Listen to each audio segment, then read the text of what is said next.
Maths news லெபல் channel நேயர்கள் அனைவருக்கும் வணக்கம். பிஜிடிஆர்பி மேத்தமெட்டிக்ஸ் எக்ஸாமில் கேட்கக்கூடிய ஒரு முக்கியமான கொஷின் நம்ம இப்போ பார்க்க போகிறோம். சால்வ் த டிஃபரன்ஷியல் ஈக்குவேஷன் அப்படின்னு சொல்லிட்டு ஒரு டிஃபரன்ஷியல் ஈக்குவேஷன் கொடுத்துருக்காங்க. இதோடைய சொல்யூஷன் இந்த நாளில் எது அப்படின்னு நம்ம இப்போ கண்டுபிடிக்கணும். சரி, இப்போ கொடுத்துருக்கிற டிஃபரன்ஷியல் ஈக்குவேஷன் ஃபஸ்ட் நான் எடுத்துக்கிறேன். ஒரு டிஃபரன்ஷியல் ஈக்குவேஷன் பார்க்கும்போதே அது பற்றின ஒரு ஐடியா நமக்கு தெரியணும், எப்படிலாம் இதை சால்வ் பண்ணலாம். முதல்ல எனக்கு தெரிஞ்சு இந்த டிஃபரன்ஷியல் ஈக்குவேஷன் பார்த்த உடனே சொல்யூஷன் சொல்லணும். அந்த அளவுக்கு நீங்கள் வெல் ப்ராக்டிஸில் இருக்கணும். ஸோ அதுக்கேற்ற மாதிரி நல்ல ப்ராக்டிஸை எடுத்துக்கோங்க. டெய்லி மார்னிங் 4 o'clock அட்லீஸ்ட் 3 o'clockலாம் எழுந்துக்கிறது ரொம்ப நல்லது. பயத்தில் தூக்கமே வராமல் படித்த காலங்கள்லாம் இருக்குது. நான் 2 மணிக்கெலாம் எழுந்துப்பேன். ஒரு 10 மணி 11 மணிக்கு படுத்தா 2 மணிக்கெலாம் எழுந்துப்போம். ஒரு 3 hours 4 hours தூக்கமே எனஃபாக இருக்கும். அந்த அளவுக்கு டைம் வச்சுக்கிட்டு ரொம்ப ஹார்ட் ஒர்க் போட்டு படித்து ஈஸியாக எங்களால் சிங்கிள் அட்டம்ப்ட்லேயே போஸ்டிங் வாங்க முடிஞ்சது. ஸோ நீங்கள் அது போல் என்ன பண்ணணும், தூக்க நேரத்தை குறைக்கணும். போஸ்டிங் எப்படியாவது வாங்கணுன்ற அந்த உத்வேகம் உள்ளே ஓடிக்கிட்டே இருக்கணும். அது மட்டுமே நீங்கள் மனசில் குதிச்சுக்கிட்டே இருந்ததுன்னா எவ்வளோ டஃப்பான கொஸ்டின்ஸ் வந்தாலும் ஈஸியாக ஃபேஸ் பண்ணுற அளவுக்கு நீங்கள் அந்த நல்ல ப்ராக்டிஸில் போகலாம். ஏன்னா டைம் ஸ்பேஸ் கிடைக்குது டெய்லின்னும் போது நல்லா எல்லா கொஸ்டின்ஸும் பார்ப்பீங்க.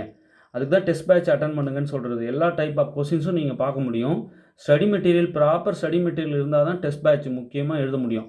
இல்லைனா டெஸ்ட் பேட்ச் எழுதி வேஸ்ட்டு. அதுவும் நியூ சிலபஸ் படி ரெடியான ஸ்டடி மெட்டீரியல் இருக்கணும். எல்லாத்தையும் வச்சுக்கிட்டு படிக்க ஆரம்பிச்சிருங்க. கொடுக்குற ஸ்டடி மெட்டீரியலில் ஒரு பேஜ் விடாமல் 1க்கு 10 வாட்டி படிச்சிருங்க. அந்தளவுக்கு டைம் ஸ்பேஸ் ஒரு நாளும் கிடைக்கும் இல்லையா? ஏன்னா நீங்கள் 3 மணிக்கு எழுந்திருக்கீங்கன்னும் போது மார்னிங் 7 o'clock வரைக்கும் படிக்கலாம்.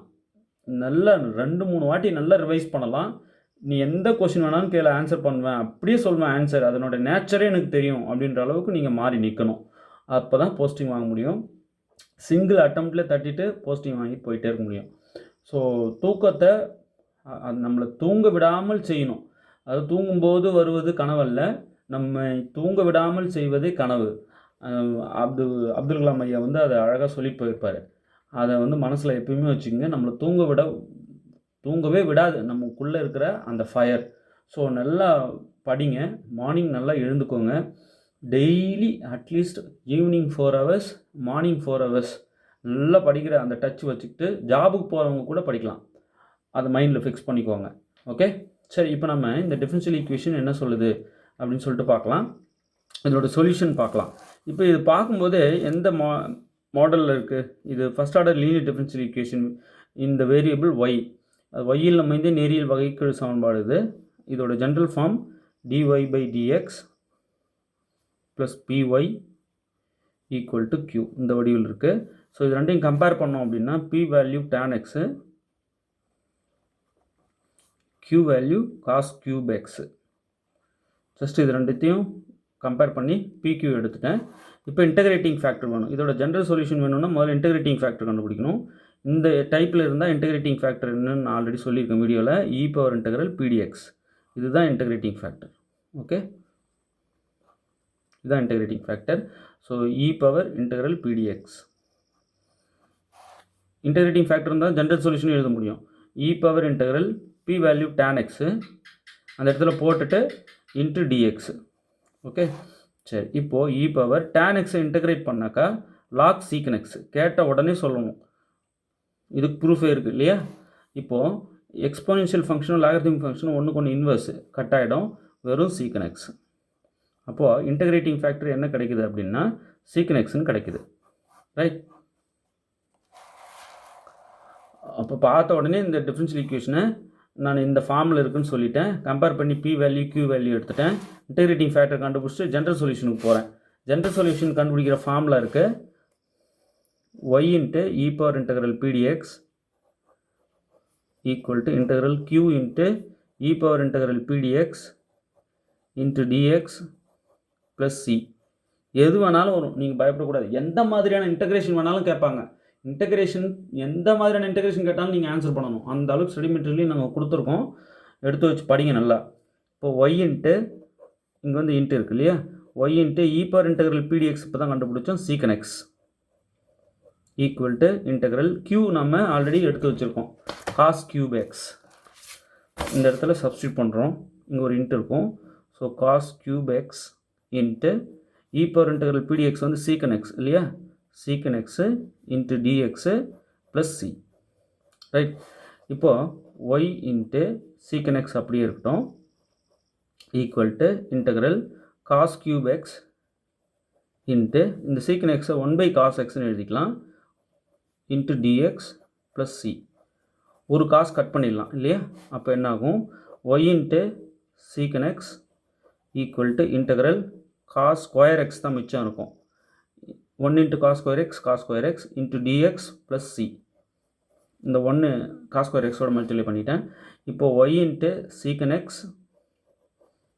இப்போது காஸ் ஸ்கொயர் எக்ஸோட இன்டகிரேஷன் கேட்ட உடனே சொல்லணும், தெரியலனாலும் போடவும் தெரியணும். இப்போ காஸ் ஸ்கொயர் எக்ஸை எப்படி எழுதலாம்? காஸ் ஸ்கொயர் எக்ஸை வந்து 1 + cos 2x/2ன்னு எழுதிக்கலாம் இல்லையா? இப்படி எழுதிக்கலாம் இன்ட்டு டிஎக்ஸ். இந்த 1/2 இன்டகிரல் விட்டு வெளியே எடுத்துடலாம். Y into secant x equal to 1/2 common out பண்ணிடுறேன். Integral 1 + cos 2x into dx. Right? அப்போ y into secant x equal to 1/2 இந்த டிஎக்ஸ் உள்ள மல்டிப்ளை பண்ணிடுறேன். அப்போது இன்டகிரலில் பிரிக்கிறேன். அப்போ இன்டகிரலில் பிரித்து நான் என்ன செய்கிறேன்? இப்படி பண்ணிடுறேன். Integral dx plus integral cos 2x into dx. Split பண்ணிக்கலாம் இல்லையா? இன்டகிரேஷனை உள்ள இதுக்கு வந்து உள்ளே பிரித்து கொடுத்துருக்கேன். இப்போ என்னன்னா y secant x equal to 1/2 into dx integrate பண்ணால் x plus cos 2x integrate பண்ணால் sin 2x/2. ரைட்? நல்லா தெரியும் இல்லையா? அது அவ்வளோதான். ஓகே. இப்போது இங்கே ஒரு ப்ளஸ் சி வேணால் போட்டுக்கோங்க, இன்டகிரேட்டிங் கான்ஸ்டன்ட். ஏன்னா மொத்த இன்டகிரேஷன் முடிஞ்சிருச்சு, இந்த சைடு முடிஞ்சிருச்சு, இந்த சைடு முடிஞ்சிருச்சு. ப்ளஸ் சி அப்படி இருக்கட்டும். இப்போ Y secant x equal to இங்கே வந்து இந்த 2xோட மல்டிப்ளை பண்ணி இப்படி நியூமரேட்டரோட ஆட் பண்ணிடுறேன். அப்போ டினாமினேட்டரில் இங்கே ஒரு 2 வரும், இந்த 2ஓட 1/4 ஆகிடும். டினாமினேட்டரில் 2 × 2 4 ஆகிடுது. இங்கே மேலே இந்த 2 எடுத்து எக்ஸோட மல்டிப்ளை பண்ணும்போது 2x ப்ளஸ் sin 2x/2 வந்திருக்கும். அந்த 2 தான் இங்கே இருக்கிற 2ஓட மல்டிப்ளை பண்ணி 4 ஆகி எழுதிட்டேன் ப்ளஸ் சி. ரைட்? அப்போ ஃபைனலாக இந்த ஆன்சர் வந்து நிற்குது. ஸோ இந்த ஆன்சர் எந்த ஆப்ஷனில் இருக்குதுன்னு பாருங்கள். இல்லை வேறு ஏதாவது டேர்ம்ஸ் அட்ஜஸ்ட் பண்ணணுன்னாலும் அட்ஜஸ்ட் பண்ணிக்கலாம். ஓகே, இவ்வளோதான் விஷயம். இப்போ இங்கே பார்த்தீங்கன்னா சீக்கனில் எந்த ஒரு ஆன்சருமே இல்லை. ரைட்? அப்புறம் 4ம் வந்து அந்த சைடு இல்லை, ஒய் கூட இருக்குது. 4 ஆப்ஷனையும் பாருங்கள். அப்போ என்ன செய்கிறேன்? மேற்கொண்டு கொஞ்சம் அட்ஜஸ்ட் பண்ணுறேன். இந்த 4ஐ இங்கே எடுத்து மல்டிப்ளை பண்ணிடுறேன். இந்த சீக்கன் எக்ஸை கொண்டு வந்து இங்கே டினாமினேட்டரில் போட்டுடுறேன். இங்கே வந்து மல்டிப்ளிகேஷனில் இருக்குது, இங்கே டிவிஷனில் இருக்கிறது இந்த பக்கம் வந்தால் மல்டிப்ளிகேஷன் ஆகிடும். அப்போ 4y equal to 1/sec x into 2x plus sin 2x plus c. Right? இப்போ 1/sec வந்து cos x இல்லையா? அப்போ 4y equal to cos x into 2x plus sin 2x plus c. இப்போ இந்த ஆன்சர் இருக்கா பாருங்கள். 4y equal to cos x 2x plus sin 2x plus c. Yes, option A பாருங்கள். கொஞ்சம் டேர்ம்ஸ் அங்கங்கே மாற்றினா நமக்கு இங்கே கொடுத்துருக்கிற கீழே 4 ஆப்ஷனில் உள்ளபடி நம்ம அப்படி சரி பண்ணி எடுத்துகிட்டு வந்துட முடியும். இப்போ இது பாருங்கள், ரொம்ப இம்பார்ட்டண்ட். இது எவ்வளோ டஃப்பாக கேட்டாலும் ஆன்சர் பண்ணணும், விடக்கூடாது. இப்போ சால்வ் த டிஃபரன்ஷியல் ஈக்குவேஷன் இது கொடுத்துருக்காங்க. இந்த 4 இது ஆன்சர்னு கேட்குறாங்க. இப்போ முதல்ல கொடுத்துருக்கிற டிஃபரன்ஷியல் ஈக்குவேஷன் எடுத்துக்கிறேன். X dy/dx plus y log x equal to e power x into x power 1 - 1/2 log x. Right? இப்போ இது எல்லாத்தையும் எக்ஸால் டிவைட் பண்ணுறேன். இந்த எக்ஸ் கட் ஆகிடும். அப்போ dy/dx எனக்கு கிடைக்கும். இது மெயின் இல்லையா? அதை வர வைக்கிறேன். ப்ளஸ் இங்கே டினாமினேட்டருக்கு எக்ஸ் வந்துடும்.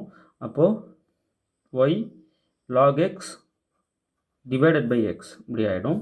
ஈக்குவல் டு இங்கே வந்து டிவைடட் பை எக்ஸ் போடும்போது e பவர் x இன்ட்டு இதை ஸ்ப்ளிட் பண்ணிக்கலாம். X into x power -1/2 log x. Right? இது x power m plus n, அதை எக்ஸ் பவர் m, இந்த 1 தான் இது, இங்கே 1 இருக்கும் இல்லையா? X power m into x power n அந்த மாதிரி பிரிச்சுட்டேன். இது ரெண்டுத்தையும் ஸ்ப்ளிட் பண்ணி எழுதியிருக்கேன். நம்ம டிவைட் பண்ணுற எக்ஸு கீழே. ஏன்னா இதுமாரி ஏன் சார் இதை ஸ்ப்ளிட் பண்ணிங்கன்னா ஒரு எக்ஸை கட் பண்ணிடலாம் அதுக்காக. ஸோ கட் பண்ணது போக மிச்சம் என்னென்ன இருக்குன்னா dy/dx plus log x by x y அப்படி பக்கத்துலேயே வச்சுக்கோங்க. இந்த எக்ஸ் டேர்மை மொத்தமாக எழுதிக்கிட்டேன். Equal to e power x into x power -1/2 log x இப்படி ஆகிடும். இதை dy/dx plus py equal to q compare பண்ணுறோம். கம்பேர் பண்ணும்போது p value log x by x, q value அப்படியே கம்பேர் பண்ணுறேன். ரைட் சைடில் இருக்கிறது எல்லாமே e power x into x power -1/2 log x இப்படி ஆகிடும். ஸோ pq நமக்கு கிடச்சிருச்சு. ரைட். இப்போ சொல்யூஷன் வேணும். அதுக்கு இது எந்த வடிவில் இருக்குது? dy/dx plus py equal to q இருக்குது. அப்போ இன்டகிரேட்டிங் ஃபேக்டர்னா அதுக்கு integrating factor equal to e power integral pdx. Right. இப்போது e power integral p value log x by x. அப்போது log x by x into dx. Right. இப்போ நான் என்ன செய்கிறேன், ஒரு சின்ன சப்ஸ்டியூஷன் செய்கிறேன். u ஈக்குவல் டு log xன்னு எடுத்துக்கிறேன். எடுத்தால் என்ன ஆகும், என்னோடய இன்டகிரேஷன் ஈஸியாகிடும். இப்போ இதை டிஃபரன்ஷியேட் பண்ணுங்கள். du/dx equal to log x differentiate பண்ணால் differentiate with respect to x பண்ணும்போது 1/x ஆகிடும். இந்த dx எடுத்து இந்த பக்கம் மல்டிப்ளை பண்ணிடுங்க. அப்போ du equal to dx by x கிடைக்குது. இப்போ இந்த சப்ஸ்டியூஷன் செஞ்சால் எனக்கு du இந்த மாதிரி கிடைக்குது. ஜஸ்ட் இதை கொண்டு போயிட்டு இங்கே போடுறேன், சப்ஸ்டியூட் பண்ணுறேன். அப்போ இன்டகிரேட்டிங் ஃபேக்டர் எப்படி மாறி நிற்குதுன்னா, so integrating factor is equal to e power, இதோ பாருங்கள், e பவர் நான் log x uன்னு எடுத்தேன். அதனால் இந்த dx by x வந்து du ஆச்சு. அப்போது இன்டகிரல் u du அப்படி மாறிடுச்சு. இப்போது integral e power integral u du என்னன்னா e பவர் u²/2. ரைட். இதை இன்டகிரேட் பண்ணால் u²/2 நல்லா தெரியும் இல்லையா? Integral x power n dx equal to x power n+1/n+1 plus c. Right. இப்போ இங்கே என்ன செய்கிறோம், uவை வந்து ரீப்ளேஸ் பண்ணிடுறோம். இப்போ இங்கே வந்து பார்த்தீங்கன்னா எக்ஸ் இந்த வேரியபிள் எக்ஸில் இல்லை யூவில் இருக்குது. அப்படியே இந்த ரூலை அப்ளை பண்ணுறோம், அவ்வளோதான். இங்கே power n value 1, u power 1+1/1+1 u² அதாவது u பவர் 2/2 அப்படி ஆகிடுது. சரி. இப்போது u ஆக்சுவலாக என்னது, e பவர் uங்கிறது log x நாம் தான் எடுத்தோம் இல்லைங்களா? அதை அந்த இடத்துல கொடுத்துட்றேன், ரீப்ளேஸ் பண்ணிடணும். ஸோ log x போட்டு மேலே ²/2. ரைட். இப்போது e power log x into log xன்னு ரெண்டு பிரிச்சுக்கலாம். ஏன்னா log xக்கு ஸ்கொயர் இருக்குது. இப்போ இதில் என்ன செய்கிறேன்னா, ஒரு லாகுக்கு மட்டும் கீழே டினாமினேட்டரில் 2 கொடுத்துட்றேன். இப்போ மல்டிப்ளை பண்ணும்போது கரெக்டாக மேலே நியூமரேட்டர் வந்துடும் இல்லையா? சரி. இப்போது e டு த பவர் இந்த டேர்ம் எல்லாத்தையும் லாகோட பவர் ரூல் யூஸ் பண்ணி இந்த எக்ஸுக்கு மேலே கொண்டு போயிடுறேன். ஒரு லாக் அப்படியே தான் இருக்குது. இந்த மொத்த டேர்மும் இன்ட்டில் இருக்கிறதுனால இந்த லாகோட பவர் கொண்டு போயிடுறேன். x to the power log x by 2 இப்படி கொண்டு போயிடுறேன். இது மொத்த டேர்மும் இந்த எக்ஸுக்கு லாகோட பவர் யூஸ் பண்ணி மொத்த டேர்மை அப்படியே இந்த எக்ஸ் பவர் கொண்டு போயிடுறேன். இப்போது இது ஈயும் லாகும் ஒன்றுக்கு ஒன்று இன்வெர்ஸு கட் ஆகிடும். அப்போ X power log x by 2 இப்படி வந்து நிற்கும். இதுதான் integrating factor. Right. So integrating factor இந்த மாதிரி வந்து நிற்குது. சில நேரம் இன்டகிரேட்டிங் ஃபேக்டர் என்னன்னு கூட கேட்டுருவாங்க. இப்போ அடுத்தது ஜென்ரல் சொல்யூஷன் எழுதுகிறோம். ஜென்ரல் சொல்யூஷன் என்னென்னா y into e power integral pdx equal to integral q into e power integral pdx into dx plus c. Right. இப்போது y into e power integral pdx இப்போ தான் கண்டுபிடிச்சோம். x power log x by 2. Right.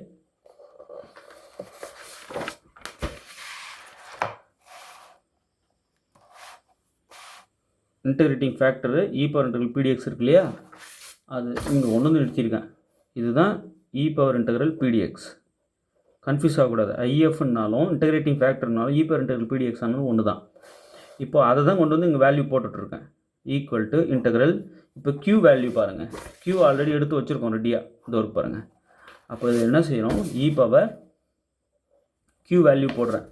e to the power x power minus 1/2 log x.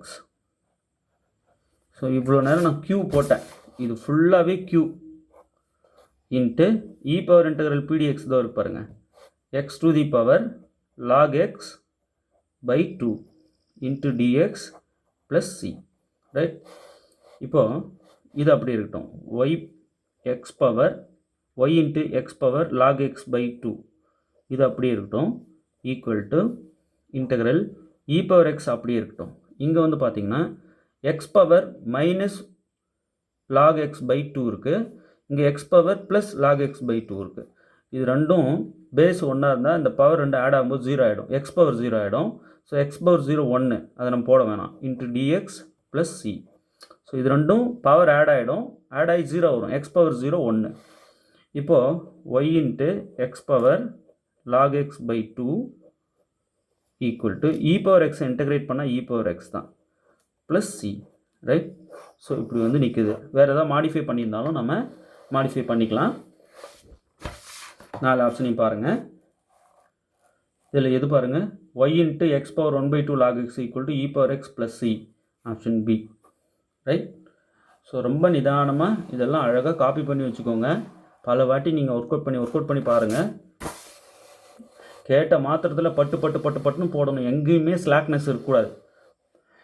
அப்படி slackness இருந்ததுன்னா உங்கள் thinking full focus வந்து divert ஆகுறீங்கன்னு அர்த்தம். அப்படி டைவெர்ட் ஆச்சுன்னா அண்டர்ஸ்டாண்டிங் பவர் குறையும். அப்போ நீங்கள் சில விஷயங்களில் அங்கே கொஷின் பேப்பரில் ரொம்ப டீப் திங்கிங் உள்ள கொஷின்ஸ்லாம் நீங்கள் ஆன்சர்ஸ் பண்ண தடுமாறுவீங்க.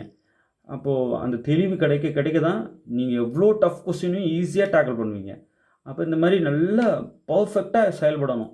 ஒரு ப்ராப்ளம் கொடுத்தாக்கா கன்ஃபியூஷனே இருக்கக்கூடாது, தெளிவு இருக்கணும். அந்த தெளிவு எப்போ கிடைக்கும்னா நல்லா ப்ராக்டிஸ் பண்ண தான் கிடைக்கும். ஓகே, கொஷினை படித்தாலே ஆன்சர் தெரியும் அப்படின்ற லெவலுக்கு இறங்கிடணும். ஒரு 90 கொஷின் 100 கொஷின் அந்த மாதிரி அடிக்கணும் பார்த்த மாத்திரத்தில். சும்மா அங்கே போய் போட்டு பார்த்துட்டுலாம் இருக்கக்கூடாது. 10 கொஷின் போட்டு பார்க்கவே 20 கொஷின் போட்டு பார்க்கவே 3 மணி நேரமும் ஓடி போயிடும். இந்த மாதிரி ப்ரீஃபாக போட்டு பார்த்துட்டு இருந்தீங்கன்னா. இது புரிதலுக்காக நான் சொல்கிறேன். எக்ஸ்ப்ளனேஷன் தெரிஞ்சுக்கிட்டு படித்தோம், கொஞ்சம் மீனிங்ஃபுல்லாக இருக்கணும், மனப்பாடம் பண்ணாமல் அப்படின்ட்டு. இப்போ இந்த கொஷினை பார்த்த உடனே எனக்கு இந்த ஆன்சர் வர வைக்கிறதும் தெரியும், பார்த்த மாத்திரத்தில் இது நல்லா நாம் போட்டு வர வச்சது தானே இதான் ஆன்சர் இருக்குதுன்னு சொல்லவும் தெரியும். இதாங்க விஷயம். ஓகே, நல்லா ப்ராக்டிஸ் பண்ணுங்கள். இந்த டெஸ்ட் பேட்ச்சு ஜாயின் பண்ணுறவங்க, ஸ்டடி மெட்டீரியல் வேணுன்றவங்க 7358591547 இந்த நம்பருக்கு வாட்ஸ்அப் பண்ணுங்கள். உங்களுக்கு டீட்டெயில்ஸ் அனுப்புகிறோம். நீங்கள் தொடர்ந்து வீடியோஸை பார்த்துக்கிட்டே வாங்க. அடுத்தடுத்த வீடியோஸ் பெரிய டஃப்பான ப்ராப்ளமாக கொடுப்போம். இதெல்லாம் பார்க்க என்ன தோணுன்னா உங்களுக்கு, அடடே சிஎஸ்ஆர் 6 மாதத்துக்கு ஒரு முறை வர சிஎஸ்ஆரே தட்டிட்டு ஜேஆர்எஃபே வாங்கிடலாம் பொழுது, காலேஜ் டிஆர்பி எழுதலாம் பொழுதுன்னு தோணும். ஜேஆர்எஃப் தட்டிட்டிங்கன்னா பிஹெச்டி பண்ணிவிடுங்க கையோட. ஜேஆர்எஃப் வச்சுருக்கிறவங்க யாரும் பிஹெச்டி பண்ணாமல் இருக்கக்கூடாது. சார் நான் ஜாபில் இருக்கேன் அப்படின்னா நீங்கள் ஜஸ்ட்டு நெட்டு குவாலிஃபைட் ஆகி வச்சுக்கோங்க சர்டிஃபிகேட்டை. உங்களுக்கு காலேஜ் டிஆர்பி வரும்போது ஹெல்ப் பண்ணும். Okay, polytechnic TRP, college TRP இதெல்லாம் வந்ததுன்னா இந்த ஸ்கில்லு பெரிய அளவில் கை கொடுக்கும். பிஜி டிஆர்பி சொல்லி அடிக்கலாம். அடுத்தடுத்து தொடர்ந்து நிறைய வேக்கண்ட். இப்போது ரிட்டையர்மெண்ட் இருக்குதுன்னு வச்சுக்கோங்க, எந்த தேதியில் ரிட்டையர்மெண்ட்டோ அந்த தேதியிலே ரிட்டையர்மெண்ட்டை கொடுத்துடணுன்ட்டாங்க. நீங்கள் அந்த இயர் எண்டு வரைக்கும் எக்ஸ்டென்லாம் பண்ணக்கூடாதுன்ட்டாங்க.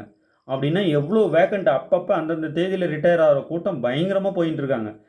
அப்பப்போ ரிட்டையர்மெண்ட்டே கொடுக்காம 1 இயர் தள்ளி போட்டுன்னு வந்தாங்க இல்லையா. இப்போது 60 இயர்ஸில் வந்து ரிட்டையர்மெண்ட்டுன்னவங்க 61 ஆகுனாங்க. அப்படி 62 63 இயரை இன்க்ரீஸ் பண்ணிகிட்டே போகிறாங்கன்னு வைங்க. இப்போ அதுக்கெலாம் வழி இல்லை. என்னன்றாங்க, அப்படியே அந்த தேதியிலே ரிட்டையர்மெண்ட்டை போகட்டும் அப்படின்னு சொல்லிட்டு அந்தந்த தேதியிலே ரிட்டையர்மெண்ட்டை கொடுத்துட்டு வராங்க இப்போது. அப்போ எவ்வளோ காலி இடங்கள் உருவாகும் யோசிச்சு பாருங்கள்.